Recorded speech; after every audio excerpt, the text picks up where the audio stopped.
په خیر، اختر مو مبارک شه. په دې هیله چې تاسې به جوړ روغ یاست او دغه اختر دې ستاسې د خوښیو خوشحالیو اختر واوسېږي او په افغانستان کې دې د سولې اختر واوسېږي. زما سره نن په دغه اختریزه خپرونه کې په کندهار کې تکړه ځوان او ځوان شاعر ښاغلی محمد مدین صاحب راسره دی. د دوی سره پر ځینو خاطرو باندې او پر ژوند به یې ورسره خبرې وکړو. زه عبدالقادر تکین یم. مدین صاحب په خیر راسئ، اختر مو مبارک شه، طاعت و عبادات مو قبول شه. خیر اوسئ، مننه ستاسې د اختر مبارک چې اول د وارې تاسو د اختر مبارکي وایم، بس د افغانستان ټول غیر ولس ته او ټول مسلمانانو ته د لوی اختر مبارکي وایم. مننه. کلونه تېر شوي دي مدین صاحب او اخترونه مو ډېر اخترونه ممکن تېر کړي وي. اوسني اخترونو کې ډېره خوشحالي درکوي او که په مخکینیو اخترونو کې مو ډېره خوشحالي درلودله؟ زما په نظر خو د تېرو کلونو اخترونه چې وایي یا موږ ته د کوچنیوالي اخترونه چې وه په اصطلاح دغه ډېر خوندوره، ځکه موږ هغه مشکلات چې مثال اوس یې لرو هغه وخت مو دا مشکلات نه درلودله، د درس غم و مثال د وطن حالات یا نور نو په هغه وخت کې ډېر خوشحال نسبت اوس ته.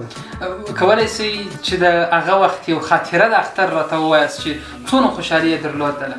هغه وخت د اختر خاطره خو نو دغه ده چې کله به سبا کې اختر کېدی نو په دا ماښام کې زه او زموږ ورونه موږ به ډېر خوشحالي کول، معنا چې هغه خوشحالي چې موږ نه سوای دغه کولی کنټرولولی، ډېر زیات به خوشحاله وو. مدین صاحب چون په ټولنه کې یو فعال ځوان یاست او په خپله د شعر و شاعري باندې هم په اصطلاح باندې قلم مو په ګوتې کې وي، کله کله شعرونه هم لیکئ. دغسې خوشحالۍ ته څونه هغه د الهام اړخ ډېر وي چې تاسو ته هم الهام راځي او شعر لیکئ؟ د الهام اړخ خو د ټولو شاعرانو د جلا دی، ځکه شاعري چې ده لوړ شاعران وایي چې شاعري چې ده هغه ځینې د درد پر اساس، ځینې د شوق پر اساس.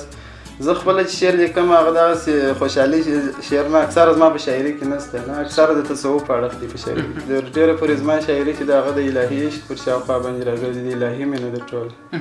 یعنې د اختر په اړه باندې اوس ځانګړی داسې شعر یا الهام تاسو ته نه دی سوی چې یو شعر راته ووایاست؟ د اختر په هکله خو مې داسې شی نه دی لیکلی. نو مدین صاحب مننه، چون تاسې راته وویله چې زما د اختر په مناسبت ځانګړی شعر نه لرم، خو که لیدونکي ماته دا ووایي چې د مدین صاحب د شاعري ډول واورو، ویې پېژنو او د دې یو شعر هم په دغه اختریزه خپرونه کې د ځان سره ولرو، خپل یو شعر که تاسې راته ووایاست؟ بیخي صحیح دی، یو شعر به درته وایم. وایي لیونتوب یم راګیر کړی ستا د لبو په کمین کې، مهربانې کرشمې دې ورکه مینه د پروین کې، ژړاګانې وي د شپې د مستو هیلو زکندن وي، بې له تا مې ژوند تېرېږي د بلاو په سیجین کې، د وجدان په ترازو کې یې مسکال پر من حساب وي، بې ضمیره پاچاهان وي د ړندو په سرزمین کې. موږ د عشق په غزلونو له زړه سوز د ایمان باسو، موږ د عشق په غزلونو له زړه سوز د ایمان باسو، خاموشي لیکلې نه وي د مستانو په آیین کې. ګروم توبې راته جوړ کړي که مې سترګې نابینا دي، دا جبین په خال کې پټ دي که خال پټ دي په جبین کې. جنګ پرستو دا مې واوري له بدبویه خولو مو وځي، د ګونګۍ ژبې راګونه د شیخانو په تحسین کې.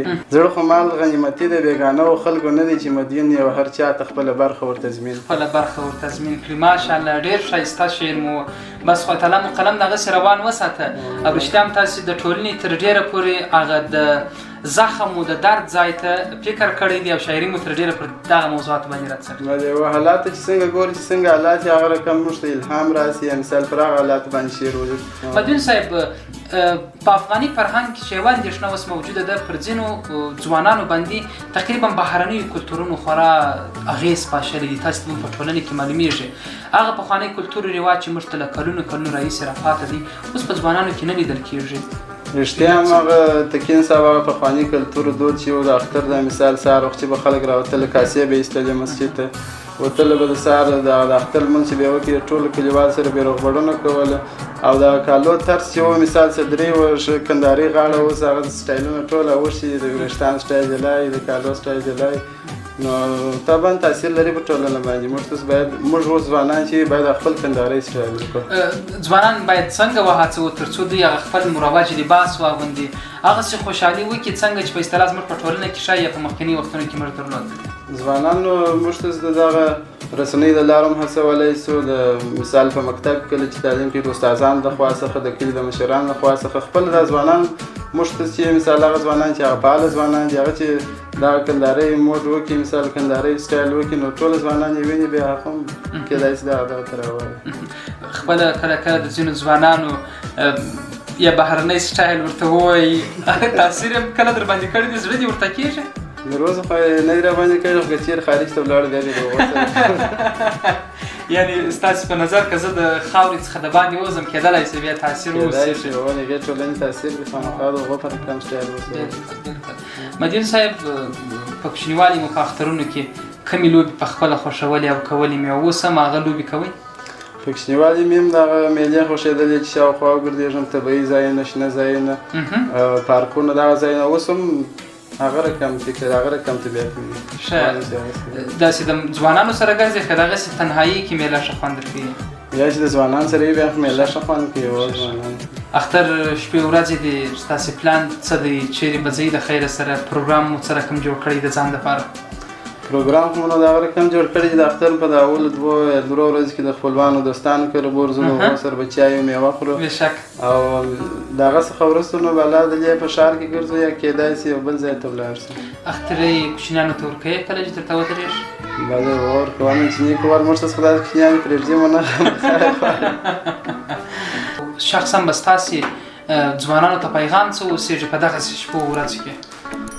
ځوانانو ته خو یو د اختر په اړه پیغام دغه دی چې دوی باید دغه میلې چې کوي مثال د دغه ټکرونو د دغه لیله ځای ته تللو څخه او د کاپشاپونو سره د دغه ځایو څخه راوګرځېږي او تر ډېره پورې د اختر څخه وراخوا مې ټول ځوانانو ته دا د دوی څخه مې دا غوښتنه ده چې مطالعه وکړي ځکه مطالعه ډېره مهمه ده او درسونه ووایي درسونه چې دي هغه دوی لپاره د آینده لپاره ډېر مهم دي. ډېر مهم دي. ډېره مننه ښاغلی محمد مدین صاحب چې پروګرام ته رالاست او زموږ سره مرکه وکړله. مننه ستاسو څخه هم چې موږ ته هم بلنه راکړې. ډېره مننه لیدونکو ستاسو څخه هم ډېره زیاته مننه. نن مو د اختر په دغه ورځو کې د ښاغلي مدین صاحب سره د کندهار کې فعاله ځوان او ځوان شاعر چې حساب ورباندې کېږي د دوی سره مو اختریزه خپرونه درلوده. تر بیا ما مخالف کینو تخنیکي همکاران ته اجازه راکړئ.